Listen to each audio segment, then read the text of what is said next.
I think you can definitively say that the Xavier Tillman and Jaden Springer highlight reels are more impressive than the Delano Banton and Lamar Stevens one. Now, like, Lamar Stevens is a weird case. Like, I know you don't want to talk too much about the guy who's going out, but I thought for sure he'd get more of a run here, and it just never happened. He was a starter for much of the year for a very good Cleveland team last year and brought, like, that defensive grit. His offensive limitations kept him off the court. So when you start looking at Tillman and Springer, I think you'd say, well, they've got some offensive limitations too. Will they necessarily be able to sort of carve out roles? Can you have non-shooters on the floor if you're going to play in Joe Mazzulla's offense? And yet, undeniably, you watch all the highlight blocks and you watch Tillman defend against Anthony Davis last year in the playoffs. You watch Springer defend against Steph Curry and Luka Doncic this past week. And there's at least potential there. Celtics Beat is brought to you by FanDuel, the exclusive wagering partner of the CLNS Media Network. What's up, everyone? Welcome in. How do I start this thing? Maybe Jayden. I feel like anyone with the last name Springer. You need to go right to sort of that reality TV feel. You know, NBC Sports Boston recently had its Celtics trade deadline special. Obviously, does it each and every year, but I didn't watch. I didn't watch because I wanted this. I wanted this to be the trade deadline special because we went to NBC Sports Boston. What a way to talk up your guest. Program. Yeah, we got Chris Forsberg here with us. Evan Valenti, Adam. Yeah, this guy was on TV yesterday, but I didn't watch. It wasn't worth my time. Go ahead. Sorry. I didn't watch because I wanted all the thoughts here. All right, good. I'm just recycling everything I said yesterday, but go ahead. But that's the beauty of it. I wouldn't know. There you go. I wouldn't be any the wiser. You could direct quote yourself. You could plagiarize yourself like crazy. It wouldn't make any difference except to the people, obviously, that are out there listening or watching that tuned in for both. You know what it is? And I've used this term with you a lot, just playfully at this point in time. I use the term oversaturation. I think it is the oversaturation of Celtics content now across the board. Sure. Like it, I mean, we talk about this probably every couple months or so it manages to come up with somebody. There must be 3,500 Celtics podcasts just in market now. Yeah, it feels right. It is incredible. Like, it's just here. I'll tell you this. This was the crystallization this week for me. When Jaylen got announced to the dunk contest, I started thinking about like ways that he could pay homage to Joe Green and like, go turn back the clock on dunk contest. So I was like, well, we need to get Kristaps to Indy, and he's going to do a cookies and cream dunk where like Kristaps holds a glass of milk and he dunks the Oreo and he dunks the ball. And then Dan Greenberg from Barstool had already used the same exact tweet. And I was like, there's no more original ideas out there. Like if we're both thinking of like how preposterous of an idea for a dunk contest, and that's already been on Twitter, then I'm just I just need to stay away from everything. We all have the same ideas. Since that is official now, by the way, that Jaylen Brown is going to participate in the dunk contest, I am curious as to your perspective because it seems like kind of a mixed bag. I've heard from people or I've seen on social media people saying, it's, like this is awesome. This is exactly what the dunk contest needs. This could be the thing that brings it back because finally we have some star power attached to it in the sense and that's not even to say like Jaylen Brown is this superstar. I think he's a star. He's an all-star. I wouldn't put him in that superstar category, but certainly in terms of names. What more do you need? Like all NBA? Put some respect on the man's name. But I have a very, it's a me problem. Like I have a very, you got to be like a top 10 player in the league to be considered, a superstar in my mind. Like, but I get where you're going. So I would say consensus top 10 player. But putting that aside, he's certainly the highest paid player. There's real money attached to the dunk contest now with Jaylen coming in, and that is for the league a big deal. I have though heard the opposite side, which is Jaylen is making a mistake. He's going to embarrass himself because he's just not an electric dunker. He's obviously had some great posters in his career, but in terms of sort of overall athleticism and creativity and doing some things out there that like, the Zach LaVines and the Blake, the Aaron Gordons or Blake Griffins or whoever else can do. Like Jaylen's just not that guy. Yeah, he has not dunked over a Kia during a game. Right. So, which would be difficult. But no, The I'm with hood you. of a Kia. The hood of a Kia. Very important distinction. Yeah. 12-year-old Forsberg would have loved this, right? Like adding some legitimate star power to the dunk contest. I do yearn for the days of Dominique and Michael Jordan, but I also understand that 20-something years later, 30 years later, we've run out of dunks. There's just only so much we can do, even as guys jump higher and further and such. But I'm okay with it. I'm not going to sit here and like worry about injury and stuff like that. Yeah. They do silly dunks in practice every day. Hopefully he gets creative with it. That's all I hope. I think the entire All-Star Saturday night used to be a moment when I was a kid, and now it doesn't feel like it's much of a moment at all. I'm going to All-Star, and I will be leaving before All-Star Saturday night. So I don't know, and I won't be torn up about it. So I hope that they find a way to. I hope he puts it in the work beforehand. I hope that he makes his dunks on the first tries, because like when they do it 94 times, it gets repetitive.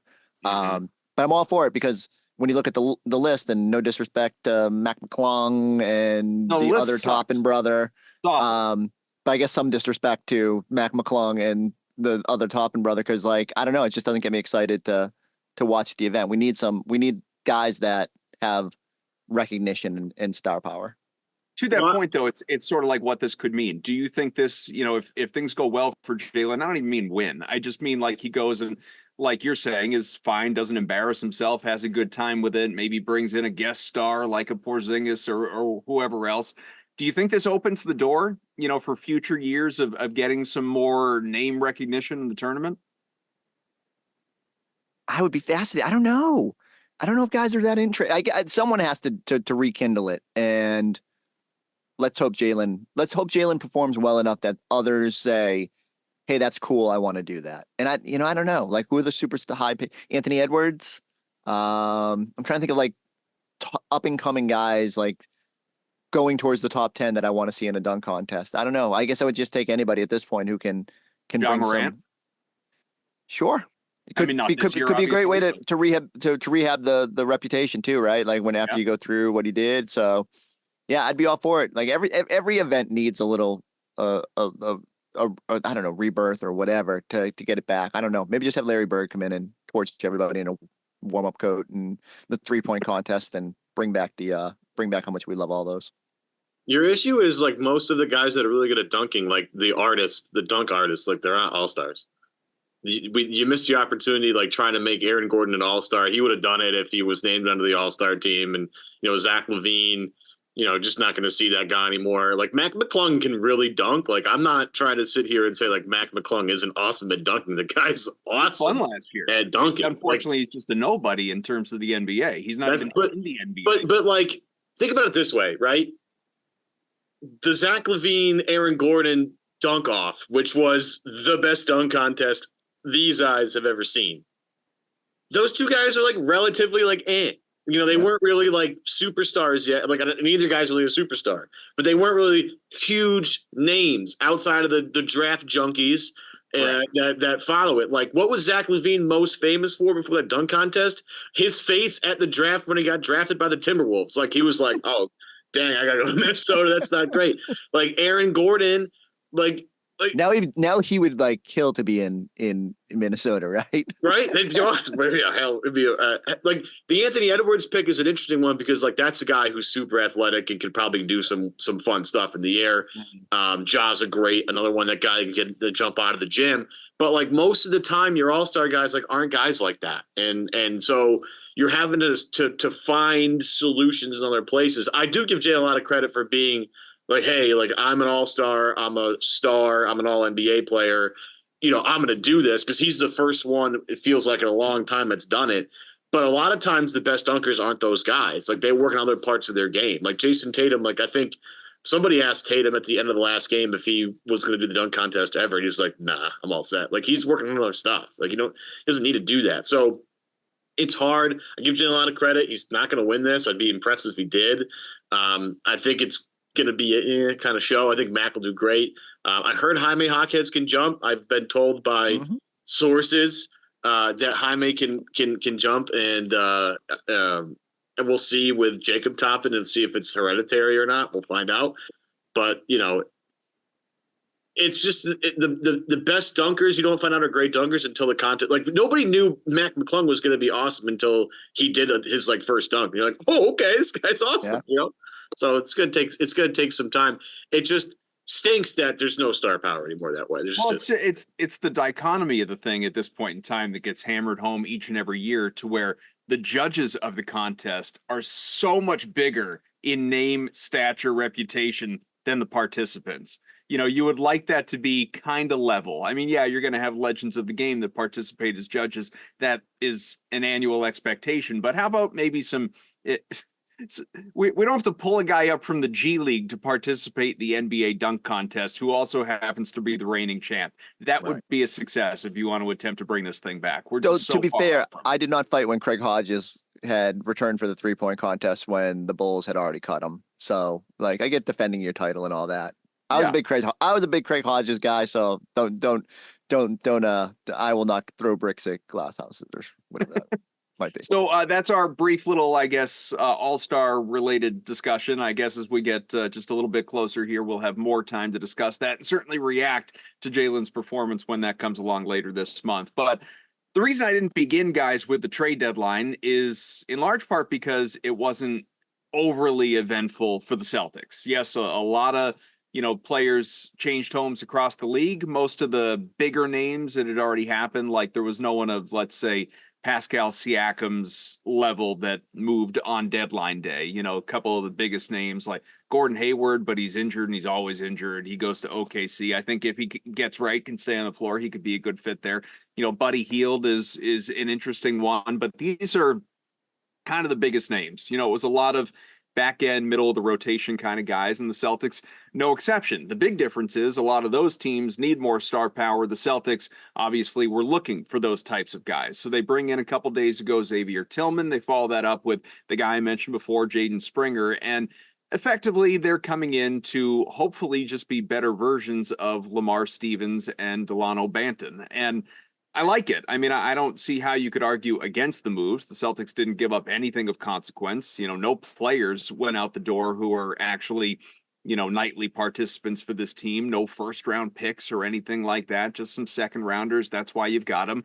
And so now it's depth and it's judging how these guys are going to fit in ultimately. And Ev, I think what you brought up before in terms of, we were talking about, I can't remember at this point in time, this was right before we started or since the show began, but we were talking about Brad Stevens and how he is as an executive and fit. And I think if there's one thing, Chris, and you've been around this team for, a long time for various outlets at this point in time, you have covered multiple regimes, obviously, but I think if there is one kind of clear distinction between Brad Stevens, the president of basketball operations, versus Danny Ainge in that role, who was excellent, by the way. This is not Danny slander. This is just talking about a difference. I think Danny was always a little more fixated on the name and, the splash, the full throttle of it all, to reference Tom Werner. Whereas Brad is really just kind of trying to put a puzzle together. And he's looking for the best fit to complement the rest of the team. And these two guys who, Tillman's got more of an offensive upside than Springer, certainly, but they're both just really strong defenders. And this team looking to lean into its defense here, recognizing how important that is for a stretch run, certainly for the playoffs.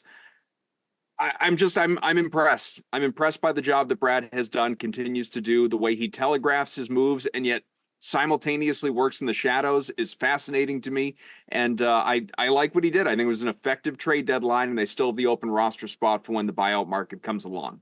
Yeah, and so we'll see. I think you can definitively say that the Xavier Tillman and Jaden Springer highlight reels are more impressive than the Delano Banton and Lamar Stevens one. Now, Lamar Stevens is a weird case. I know you don't want to talk too much about the guys going out, but I thought for sure he'd get more of a run here, and it just never happened. He was a starter for much of the year for a very good Cleveland team last year and brought like that defensive grit. His offensive limitations kept him off the court. So when you start looking at Tillman and Springer, I think you'd say, well, they've got some offensive limitations too. Will they necessarily be able to sort of carve out roles? Can you have non-shooters on the floor if you're going to play in Joe Mazzulla's offense? And yet, undeniably, you watch all the highlight blocks and you watch Tillman defend against Anthony Davis last year in the playoffs. You watch Springer defend against Steph Curry and Luka Doncic this past week. And there's at least potential there.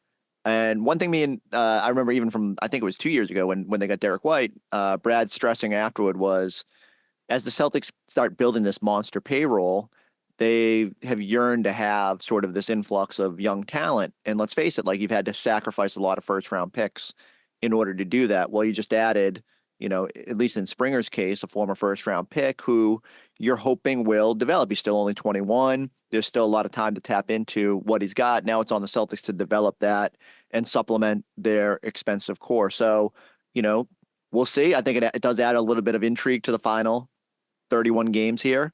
If Tillman gets out there once he's fully healthy and can give you a little something, especially on nights that Al rests or Kristaps Porzingis rests, could be fun.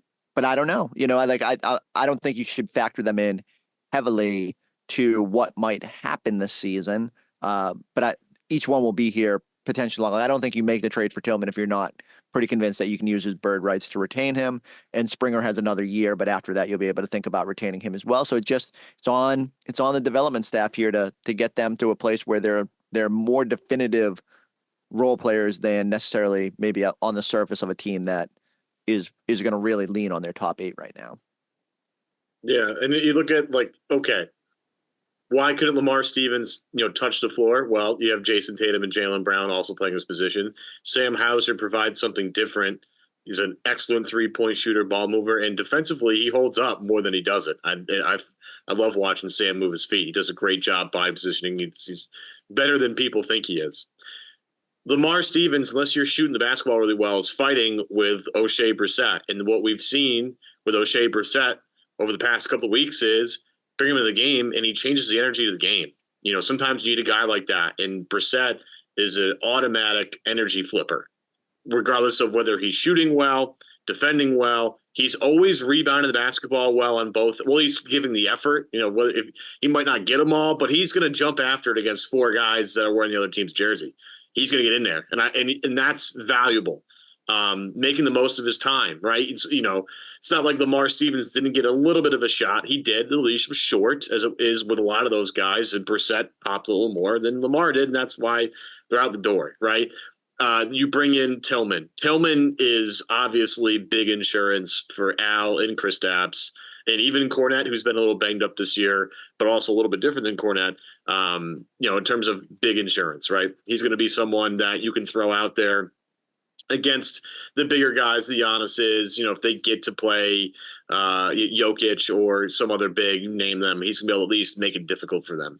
The Springer one is a little bit more interesting just because of the fact that, again, his age, the fact that he's been in the pro system for 2 years and yet would still be one of the youngest guys drafted in this upcoming draft class, which I think is extremely valuable. So that I didn't think about, and listening to Brad talk about it, it's clearly they thought about, hey, he's essentially the same age as the guys getting drafted come up this year, but he's been at least, a professional for 2 years. That's valuable. We should look into that, tap into that. But again, the defensive upside is pretty clear here, and he provides you something different than Peyton Pritchard. I think the elephant in the room, so to speak, over the past couple of weeks is against some of these better teams. You look at that Clippers game as a great example. Denver, another one. Towards the end of that Denver game, Pritchard's out there, Al's not, and it's like, they're getting killed. They got to make the swap eventually. And then Joe, of course, calls in Al for Pritchard, and things are a little bit easier. They need a guy that can come off the bench and defend guards. You can't just have Drew and Derek go out there and do it all for 48 minutes. You're gonna need somebody else, and it's valuable to have that in the back pocket, right? They get into the playoffs. 6-7 guys are playing. I don't know if Hauser's gonna get off the bench when they really need it. I don't know. I would prefer he did. But there's 6 there. We'll see with Pritchard and we'll see with Springer. I don't know. But it's at least a little bit of insurance there, but he provides something different than Pritchard does. Pritchard's a great offensive player. He's been spectacular this year. I love the way he's just confident with his shot. He's moving the basketball. He's trying to get into the paint. But he can't defend that well because he's short. And it's not because he's not trying. He's trying his ass off, but he's just not tall enough. Springer gives you a little more, a little more length, a little more height, a little more girth. He's excellent. So it's just going to be why not? Why not try it? They don't have a guy like that, and it costs them nothing. That's the crazy. It costs them nothing really. And when you're working on the margins like the Celtics are, there's not like, oh, I can make an 8-for-1 trade. With the way the CBA is set up, like you just can't. The Celtics are very handicapped by the salary cap and the second apron that they're in, so they can only do so much. Brad is nothing but impressive. His short stint as GM, he's been spectacular. We'll get right back to Forsberg. Quick break though, because listen, Super Bowl's coming. I know you can bet on basketball, and we'll have plenty of basketball betting conversation in the weeks and months to come. But right now, it's all about betting football. So Ev, let's shout out FanDuel. We only really get one more shout out of Kaufman, so make it count, everybody. This is our Super Bowl as bettors. Yes, that's right. It's everybody's. It's not just a Super Bowl. It's Super Bowl gambling too. Happy Super Bowl to all who celebrate from FanDuel, America's #1 sportsbook. If you're like me, if you're like Kaufman, Super Bowl Sunday is all about scoring the best seat on the couch, grabbing your favorite football snacks, and placing some super bets. And FanDuel has so many ways for you to end the season with a W, or 2, or 3, depending on how many you want to lay down. But not only can you bet who will win Super Bowl 58, but FanDuel also has bets for which players will score a touchdown, combined yards, rushing, receiving, how many points will be scored, everything, the color of the Gatorade, how many times Taylor Swift, everything, so much more. But Kaufman, we're going to keep it simple on the one just before the Super Bowl, and we're going to keep it easy. I think, personally, best value bet on the market right now is actually a parlay. Oh, there's value in a parlay? I'm listening. Okay. I've thought about this all week, thought about 2 weeks. Okay. I think Kansas City's going to win this game. Flat out. I don't like it, but go ahead. I think Kansas City's going to win the game. I understand. I just don't like it. It's just a rare opportunity in life where you're going to get the chance to bet on Pat Mahomes as an underdog in any game at all whatsoever. Never mind it being the actual Super Bowl. All right. Right now on FanDuel, I'm looking at it. Chiefs are plus 2.5 to win. Yep. Plus 2.5, is the spread. Plus 110 money line. If you're like me and you have just belief the Chiefs are going to win this game. So I think about how the Chiefs are going to win this game. Chiefs are going to win this game if this game is very low scoring. 17-14, 17-10. You look at that Ravens game 2 weeks ago. That's the formula. Long drives, defense, don't turn it over. Score when you can, but limit the opposition. Very similar to Tom Brady's first 3 Super Bowls, right? Chiefs to win on the money line, parlayed with the under of 47.5. Kaufman plus 264. How do we feel? I don't feel good about it only because I don't believe that the Chiefs are going to win. I'm backing the Niners. But if I were to back Kansas City, then yeah, it makes sense. I feel it. I'm with you. I don't think if they here's my point. If they win the game, it's not going to be a high scoring game. Sure. All right. If the Niners can win a multitude of ways, I think in this game. But I think if the Chiefs are going to win, they're not going to score 40 points. Just not going to happen. I don't think they'll score more than 25. So what I'm hedging is the Chiefs winning this game and not a lot of people scoring a lot of points. And that's why the under is very appealing to me. Plus, juice tends to be on the over anyway. Like people tend to want that because it's much more fun to see all the points. That's why I like the under. But with that in mind, the plus 264 that I'm looking at, I think is just fantastic. I know you're on the other side, which makes me feel even better about my picks, considering how your luck has gone this year. So, with that being said, again, that's my let's keep it short and simple bet for the Super Bowl. New customers, join today. You get $200 in bonus bets if you make your first bet of $5 or more, and that wins. Okay, so if you're listening to this right before the Celtics game somehow, bet the Celtics to beat the Wizards. Okay, in just a couple of minutes. And then take those $200 of bonus bets you got because the season won, put them all in the Super Bowl. Okay, just visit FanDuel.com/Boston to sign up. That's FanDuel.com/Boston. Make every moment more with FanDuel, the official sportsbook partner of the NFL. So ultimately, Forsberg, would you characterize this as a successful trade deadline for Boston? All of that in mind that we've all been talking about. So I think the only thing that and I thought more and more about as we got closer to the deadline was just you're never promised to be in this spot, and it's very rare that you get through 60% of a season. You say, yeah, you're probably definitively the best team in basketball. You know, there's not that you can't say that Denver and the Clippers and there's a couple other like title threats out there, but it's clear like the Celtics are just kind of on that top tier. And sure, they've had moments like that Laker game was terrible, and they've had some more so lately than obviously at the start of the year where they're not quite the juggernaut they were. And yet you sometimes just feel like that's just how it goes in January when you're kind of navigating the schedule.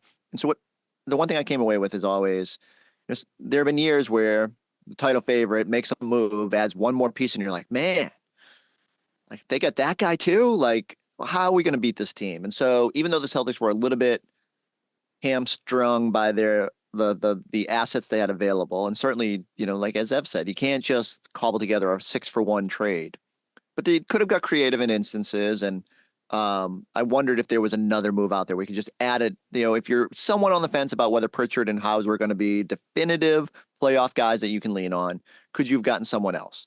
And I'm not disappointed that they didn't. I just think you have to do that due diligence. And, we'll never know for sure because they're not going to come out and be like, oh, yeah, we definitely weren't confident in Sam and Peyton.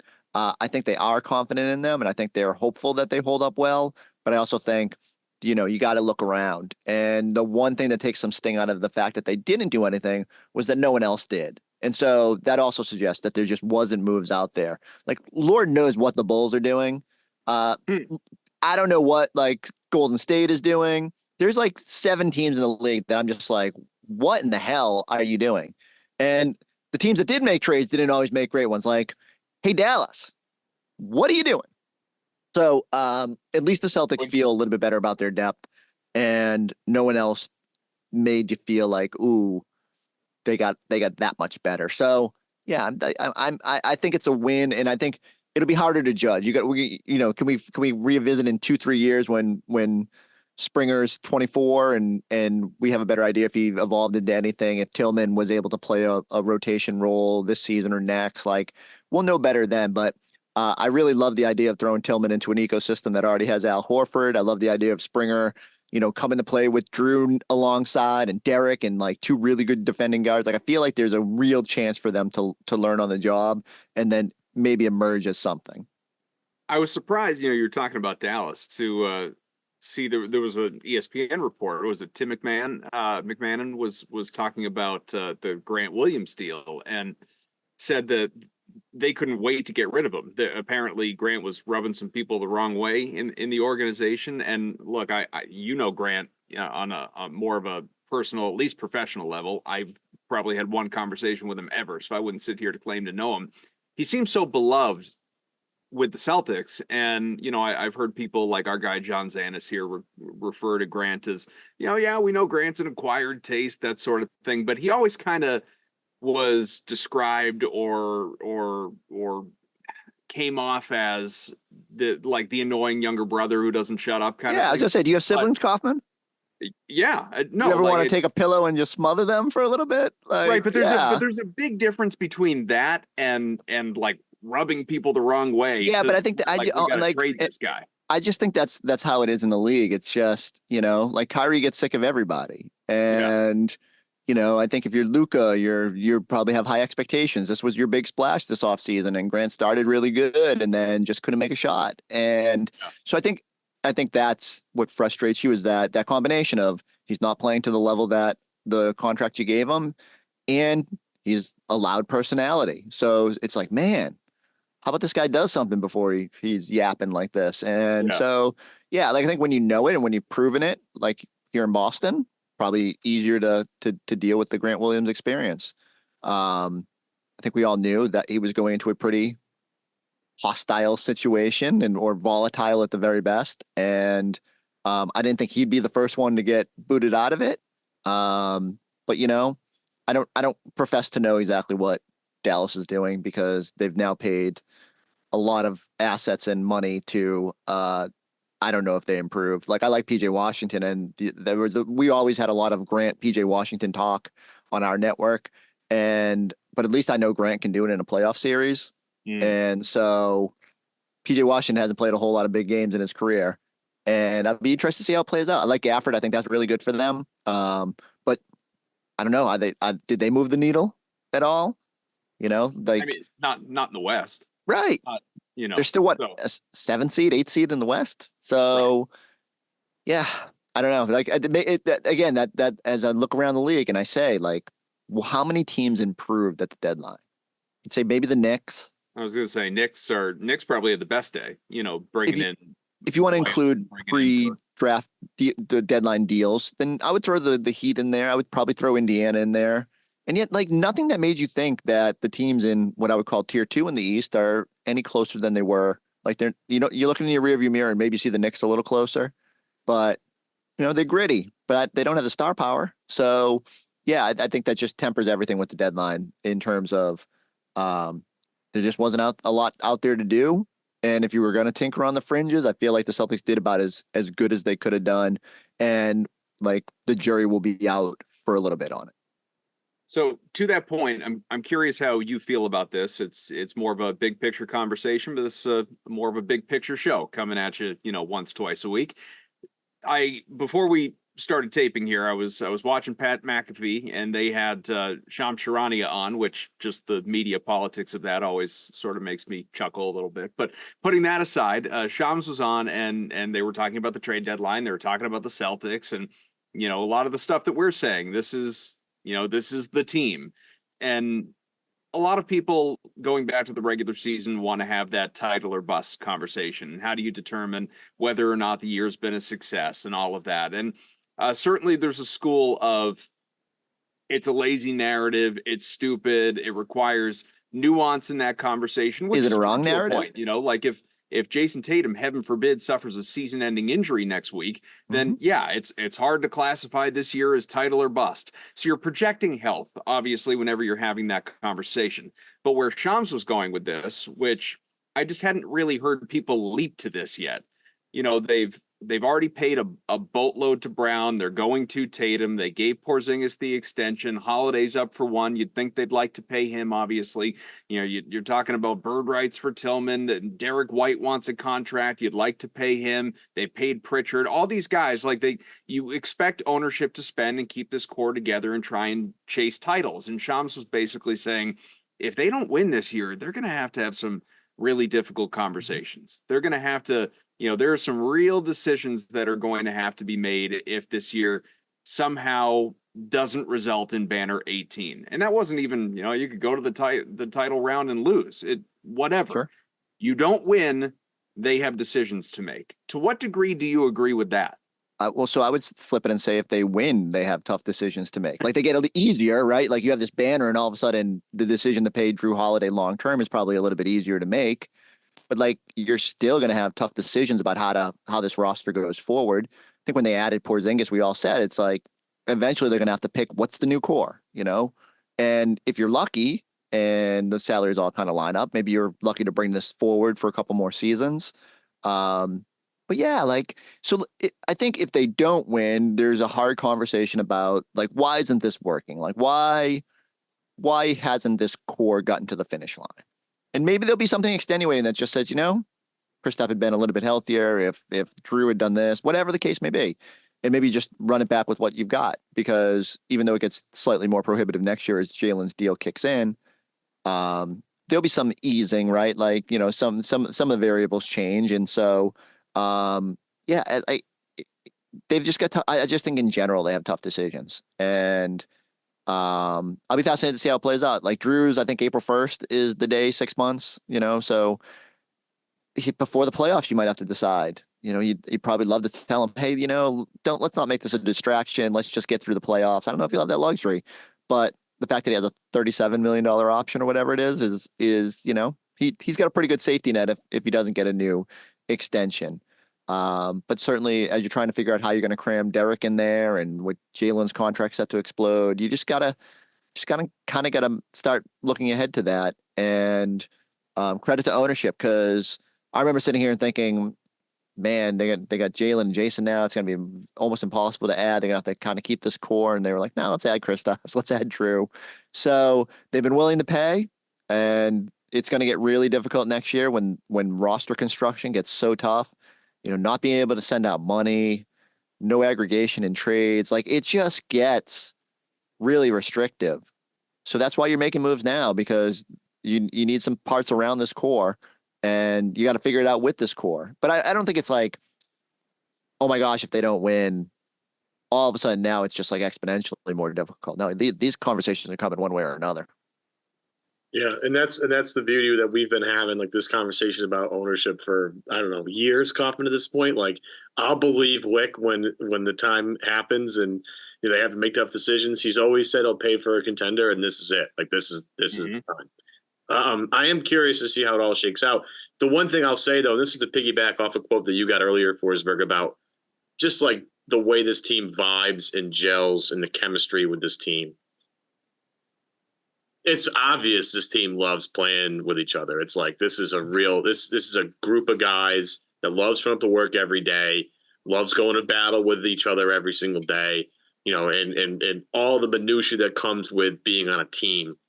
Sometimes that 82 game schedule can be a grind, especially when you have guys that are awesome in your clubhouse or your locker room, whatever you want to call it. Right. Grant Williams might wear some guys out. Okay. Marcus Smart might wear some guys out. Now, we love both those guys here in Boston because they bring other things to the table and we can look past some certain things. But this team really, just feels like they're best buds all the time. The vibes in the bench are, as we all say, immaculate, right? There, the cookies and cream thing took 1 second for them to come up with. It's there's camaraderie, real camaraderie on this team. And so as you look towards the future of what this might look like, as long as I think having Jaylen, Jayson, Kristaps, and one of the white Drew pieces, and I think it's going to be white over Drew because of the age and all that other, and that stuff, I think they're going to be all right. It just seems like guys that are easy to play with. And when it comes from the top, because it's coming from the top, it's coming from Jayson, it's coming from Jaylen, it's coming from Chris, it's easier for everybody else to fall in line. There's structure now, right? Getting rid of certain guys throughout the years, Chris, I think has made this easier for everyone now to kind of fall in line behind the two J's. And when everybody's falling in line, it's beautiful. This is amazing, I think it comes down to Jayson and Jaylen. I think they've hit the point of their career. Like, everyone has the same trajectory, right? Like, you come into the league, I want to be an all-star, and then you want all NBA, you want to be superstar, you want to be in that MVP conversation, all that stuff. Like, they've hit a lot of the individual accolades, and now it's clear, like, all they want to do is win. And they came in early, got into training camp, set the tone of, hey, we just want to work. We're going to figure this out. They know all the scrutiny that they face goes away as soon as they win. And now they're going to have to deal with it. They deal with it every time. Like, when they don't get, hit the winning shot or make the right play at the end, then we all say, like, hey, why can't they get there? But I think they've set the tone of, like, it's all that matters is winning. And the fact that they've both sacrificed scoring wise, the fact that they've just embraced the new pieces and been okay with, like, the roles that those guys play has just made it easy for everybody to fall into line. And I think that's why Brad loves this group, is that from Al on the first day being like, yo, I'll go play on the bench, and just kind of everything slotted into place. You had no one's rocking the boat. It's very rare that you have a team where it feels legitimately like everybody is pulling in the same direction. And this one feels like it. And that's why when I, sat down with Brad today, I understood, like, a lot of people said to me, oh, I didn't think they were trading any of the top 6, but I did think you could add a piece. That's going back to the big move idea. People were like, well, it could disrupt the chemistry. And I get it, right? Like, you bring in someone who is more focused on themselves than the team. Yeah, that could have gone wrong. So it was clear Brad put a premium on, like, Tillman comes in and he's saying all the right things. I'm sure Jaden Springer, when we talk to him, will say the same things. And as long as that's the case, that's fine. It's funny to me, though, because, like, Svi Mihailuk, one of the quietest guys we've ever had on Media Day, doesn't say a lot, didn't joke around, just kind of dry. And every time I look over, like, Jason Tatum's hanging out with him on the bench. And I think Jaylen and Porzingis took him to Miami with O'Shea during one of the off days. I'm like, man, even the quiet dude on the team, they just love. Like they're like, Svi's our guy, and they're just taking him everywhere. So I don't know. Like, yeah, the whole vibes thing is legit over there. That everyone understands what's at play here, and I think a lot of those end of the bench guys think the same thing too. Like, yeah, it sucks not to play, but you're on a championship level team. Would you rather be in Detroit? Would you rather be going out to Portland with Delano Banton? Shout out Rob, I miss you. The fact that they gave out number 44 is a little bit hurtful. But I'll get through this. And yeah, like I just think it does matter. All that stuff matters. And you know, I somehow we got way away from your question about, you know, future decisions. But the fact of the matter is they're a championship level team now, and you figure all that stuff out as you go. But I feel a lot better about it than I did in like 2019 when Al was like, I'm sick of this, I'm out of here. And you know, things came unglued pretty quickly. Well, and there's an element of life comes at you fast, right? What was it, 2017, 2018, when Jaylen, you know, high top Jaylen at the time, did that interview with Taylor Rooks and said they were going to win like 5 out of the next 6 titles or something. He might have been bragging a little bit in that segment. Yeah, maybe it was a little bit of trying to impress her. I was going to say, I can get why. I can understand why. I get it. No, I look in his shoes.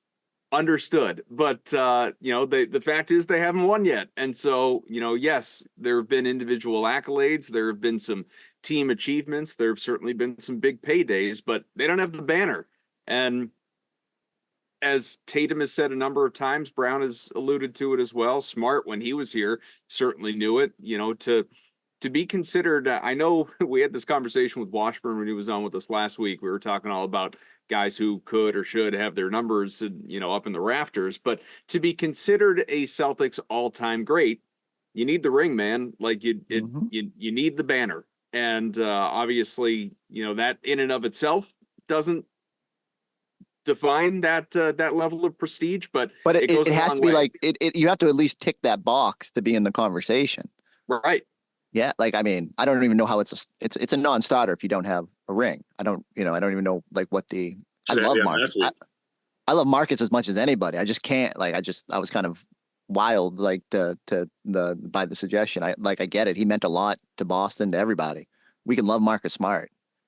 It's a lot of jerseys up there. I don't know if Marcus Smart. And the majority of them have rings attached to them. That's your problem. I jokingly, and I don't, because I don't want this to come off as a slight on Smart, because I'm as high of a Marcus Smart fan as you could get during his time here. Mm-hmm. I loved the moment and being able to celebrate that. But are we putting Luke Cornett up there? He's been to like 3 Eastern Conference Finals. He was in the finals. Right. You know, was he not important? He also changed the game with the Cornett contest. So exactly. So you know. And I just think we have to have some baselines for guys that go up there. And so when Smart comes back as part of the 5 or 6 titles the Celtics are going to win, as Jaylen Brown said, right?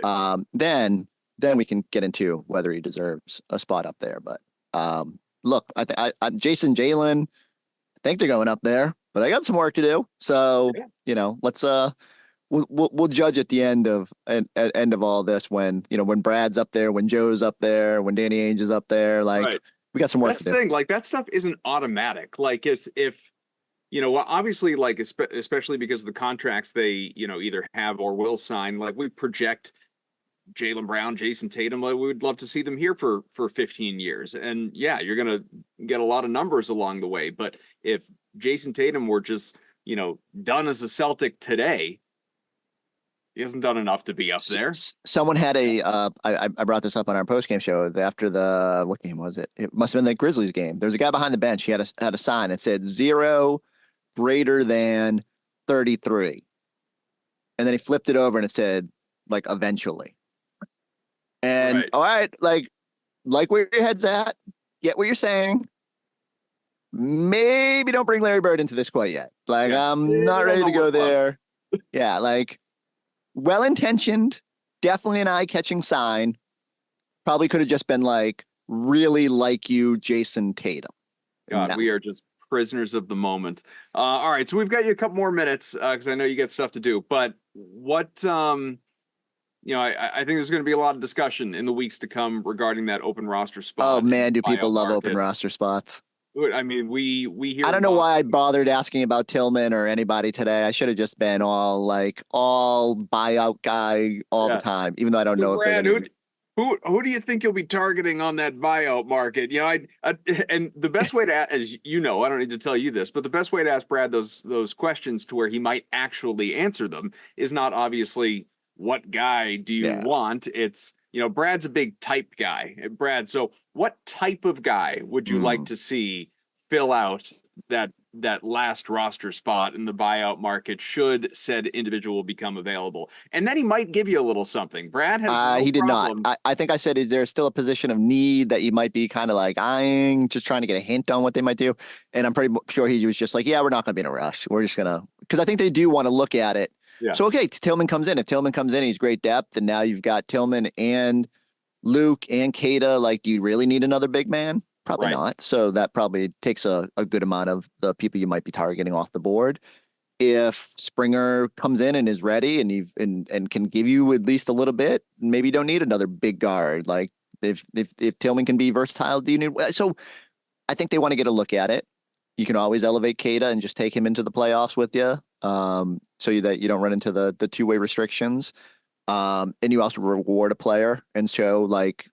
I think it would also be good because then you can say to any future two-way signing, like, look, Sam Hauser, Neemias Queta, both were two-way guys. We brought them up because they did enough in the early days that we were like, we need them on our roster. And so now you're giving motivation to those guys to come join you in Maine.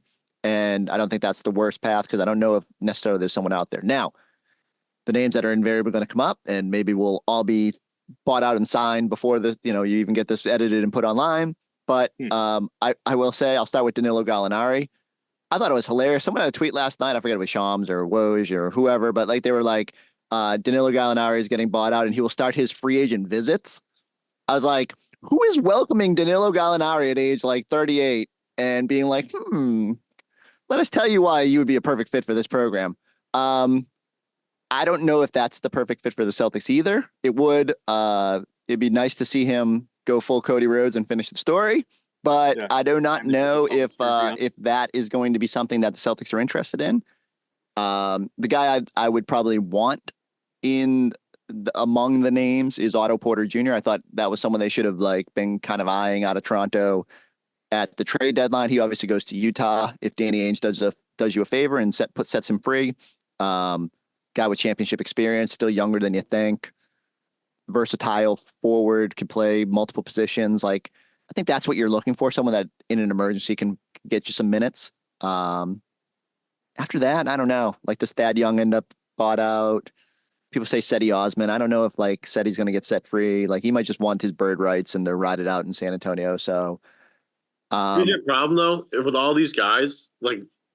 Other teams are going to offer them more playing time. That's your problem with the Celtics. Yeah. Why ultimately I think it's probably going to be Keita, just because. You look at all the guys you mentioned, was Gallo or whether it was Otto or what, none of those guys are going to really play. Is Otto Porter going to get more playing time than Sam Hauser, who's been here for 2 years? I just don't think so. I just don't think he adds anything. Is he a better movement shooter than Hauser? Not from what I've been watching. No. Hauser's been unreal this year. And think about what that does to the team morale. We keep coming back to this team morale thing and how the chemistry is really great. I think an underrated part of what you just said is you can show this to future two-way guys hey, play your ass off. It got Sam Hauser a roster spot and eventually a rotation spot. It got Keita a roster spot, and we looked at him and then, see what happens at the end of this thing. I would much rather have that because, again, I don't think if let's say the Knicks, I don't know what the Knicks roster situation is. So I'm not going to sit here and say I know everything.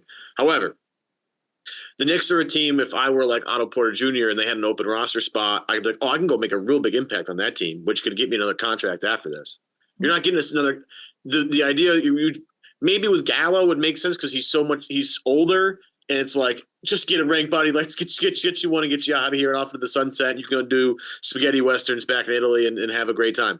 That's maybe the saving grace there. But I just don't see the problem the Celtics have is the rotation's pretty set. And now they added two guys, mainly one in Tillman, who could really carve his way into that rotation. Springer's going to be whatever. Mm-hmm. So now it's even harder because there's one more body in there that's going to be fighting for playing time. I just don't see it. I just don't see it. And it's just a testament to how well Brad and Mike and Austin have done in building this team. This team is pretty sound from player 1 to player 14. I think Kaufman, interesting. Kaufman, do you have a championship chaser that you want?